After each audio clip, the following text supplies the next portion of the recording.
You have the idea, this is something like a feature that we will need. I would be careful with that. Best bug found this week. Here is a bug report for you. Please try to reproduce.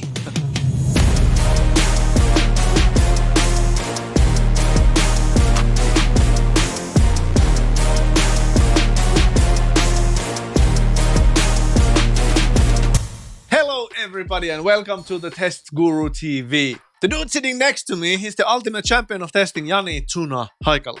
Hello. And here next to me is Antti Niittyviita, a tireless testing advocate, a trainer, a public speaker, and an author. And this is a weekly show about mental health in software industry because everybody from the client to the coder are happier when software works. That's why we say testing is mental health. Welcome to the show. Welcome. So what's the question of the day? The question of the day is, could my clients test the product too? Could I reward them for finding bugs? Could my clients test the product too? Mm-hmm. And there's actually two questions. There's two questions there, yeah. Reward them for finding bugs. Oh, That's awesome. So what was the first impression when you heard this question? My first impression actually, it brings a memory to my mind. Mm-hmm. I was maybe 10, 15 years ago, I was working as a tester with a consumer product. And you would get from these beta testers, you would get these bug reports. Yeah, beta testers are like, that's a frequent, I hear about that a lot. And then whenever those reports came in, they were given to us testers to sort of verify and try to reproduce them. Mm-hmm. And this is about the quality of the bug reports. The reports, yeah. So, for example, one instance that I actually in real life had was I had this device in my purse for 2 weeks. Yeah. And when I took it out of the purse, it didn't work any longer. Alrighty then. Here is a bug report for you. Please try to reproduce. Okay, cool. First thing. Yeah. Do we have a purse? Who is buying the purse? What type of a purse does it need to be? Where is the purse? Yeah, exactly. Yeah. Do I have it in flight mode? Do I have it powered off? Do I have it on when I put it in my purse? For 2 weeks. Yeah. Okay. A lot of questions. Yeah, lots of questions. Yeah. Mm-hmm. Cool. Well, yeah, that's my impression too, because like I've been like involved a lot in projects where you have these like users being like the pre-release version users, and similar error like these error bug reports flowing in, and one of the things that I've noticed that when you have this idea of saving in the amount of work by using beta testers, it easily goes wrong because in that situation, you will be needing a new role because you will be needing someone who's like the error manager, and managing all the tickets that are pouring in and trying to reproduce and see if it makes any sense and make it usable for the organization. Mm-hmm. So when you have a beta tester organization, you will need error managers. So when you have professional testers doing the work, oftentimes you don't need all that much of the error management because the testers already do the work. Yeah, right. So there's a difference. And the saving money or saving resources may not be the right reason to start like approaching this world of testing by having your users test.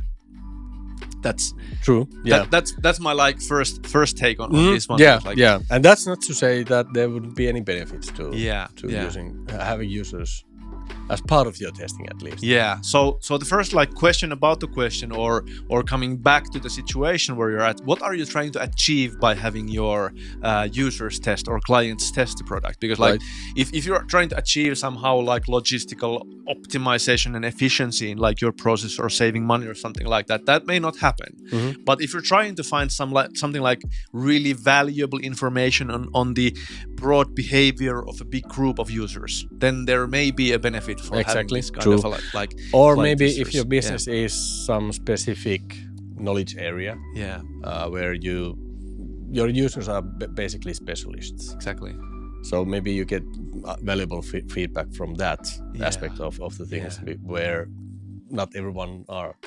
For example, architects using your product. So you will need real architects using the product to like really get the right feedback. Exactly. But then you will need someone like to be in touch with them, like to pull the right kind of information for the developers. So just letting your architects use the architectural software may not bring you all that much. So you need to implement some kind of monitoring and analytics into the application to like keep on touch, keep observing how they use it, and then you will need to have the people like observing all the things that you notice there. So and that's just I would say unfortunately that is the case quite often where. For example, when I've had these discussions with, like you have also with software development designers, testing designers, it is quite common to have a situation where maybe the developers test, and then there's the beta testers, and that's sort of all of the testing that is being done. Yeah. So this brings me like zooming out a little bit. So who could do testing? So that like brings us to the pipeline thinking of the software development. So you have the idea, this is something like a feature that we will need, and how that idea flows through the pipeline into the specifications and into the Jira ticket to be implemented on this sprint or whatever. So how does that idea flow into existence and then into actual usage?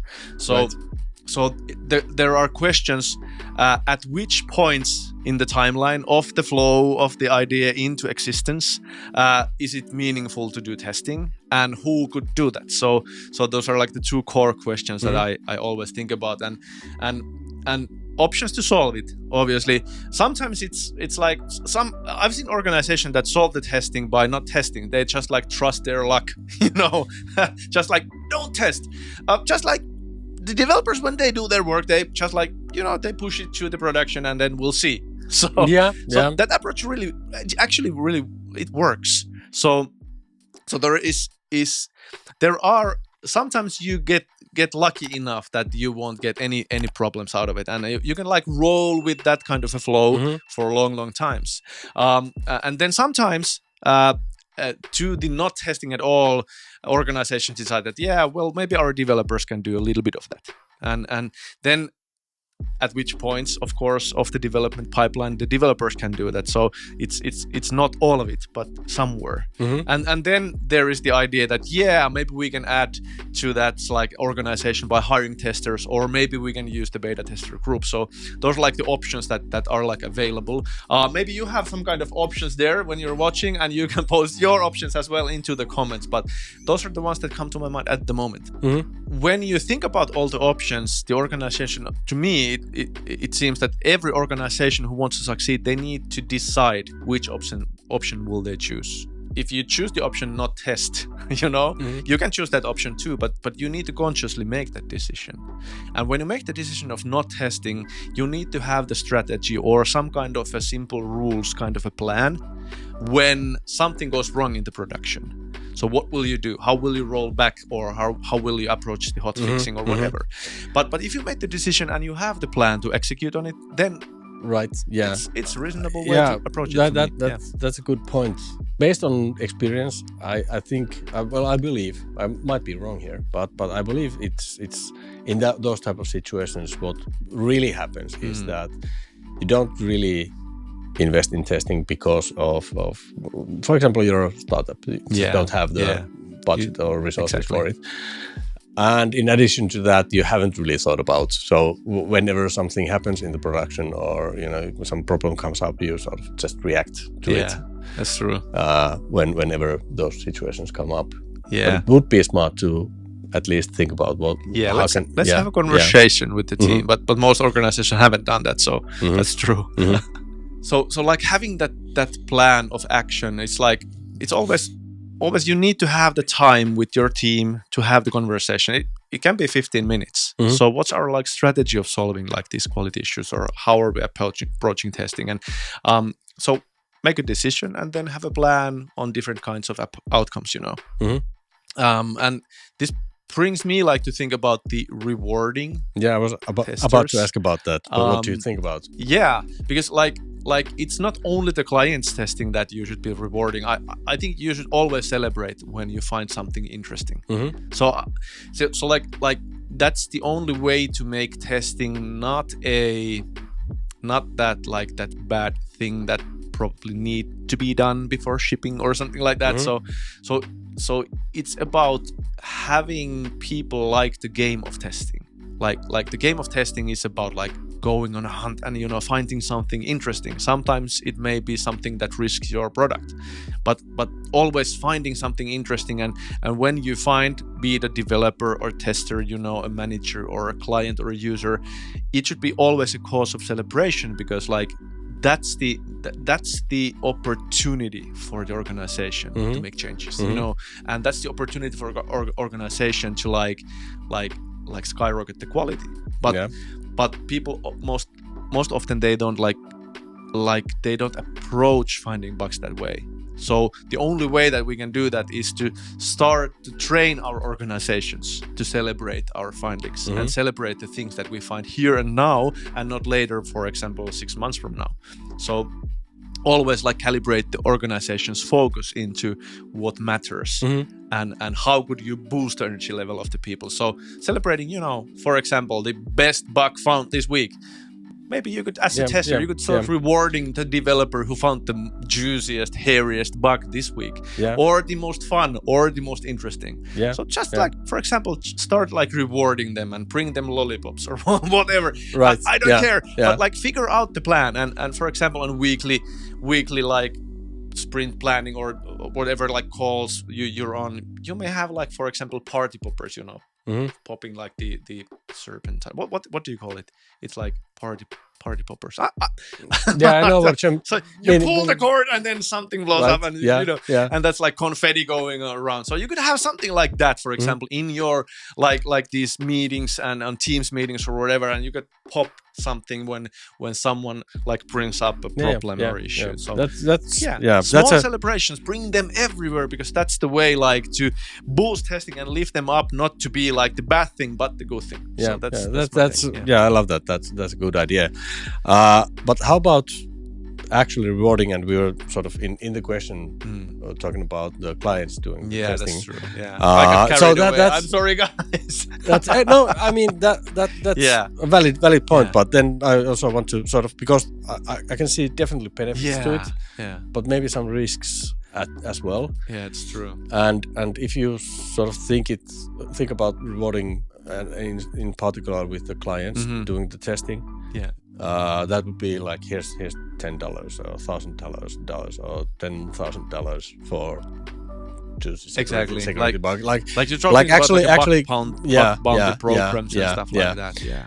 Maybe the reward could be something else also. But if there's like, you report this many bugs, you get this much reward. That type of. So I would be careful with that. Yeah, that's true. Yeah. So like if you like just like give the rewards based on the quantity, then it becomes I can't pronounce. It becomes a game of quantity then. And maybe that's a game that you don't want to be in. Just dealing with thousands of like bug reports of like trivial things. But like some kind of an evaluation process, maybe some kind of a voting process inside the team or whatever you can come up with. Again, you sort of have to think about what are your resources. Exactly. Similar to the error manager type of true. thing. You have to have someone who evaluates if this is a worthy of reward or whatever the system is. You sort of need to, because people are very good at exploiting the gaming. People gamify everything. Well, probably not everything, but they easily gamify things, especially when there are bounties involved, like money. So people are clever at that game. Yeah, that's true. But that's true. So thinking about the quantity of bugs, like in a broader sense, that's one thing that I've noticed that like I've been like working as a developer as well, and that's like super frustrating for a developer when like you have hundreds and hundreds of bug reports in your like database and nothing can be done for everything, and they just like keep on piling up there. So that's super frustrating from the developer's point of view. And for that reason, like it would be more meaningful to find like less problems that have bigger impact, and just like have the testing focused and like focused on finding certain kinds of stuff that like really matters to the project, and not just like everything, because like that can be frustrating, and that like somehow the companies and the team's culture and the energy levels, they just go down when you just like pile up bug after bug after bug. And like the motivation of the developers, it's a big deal for the organization. So always keep in mind when thinking about finding more bugs. So will this motivate, or like will this in a sense disempower our developers? So that's one thing to consider always when you think about like bug That's bounties good point. Yeah. and these games and obviously beta tester groups as well. Right. So we've talked about both using the users as testers and voting. Do you have anything to add to what we've already said? I think we could discuss like all the questions like too long for you as a viewer, like to enjoy the discussion. We love discussing testing, but I'm not sure if you love watching all the discussions. So like I think we gotta call it a wrap at some point. So I feel like satisfied that I think we've addressed the question. Yeah. So if you have any more comments or questions about this question or any other topic in the testing area, please don't hesitate to use the comments field and just like share your thoughts, please. Just like send us an emoji if nothing else. That would be awesome. And obviously share the video with someone who may benefit from it, and subscribe to the channel, stuff like that. So come join us. That way we can like expand this message to more people in the world and make the world like happier place in terms of software that's really, really a joy to use. And like it was said in the beginning, in the introduction, we just want to improve everyone's mental health. Everyone's mental health, exactly. So mental health is everything. So that's true. I think that's a wrap. Thank you for joining us, and see you next week. Thank you. Bye. And please subscribe. क्या बोला तूने? Subscribe. Please subscribe.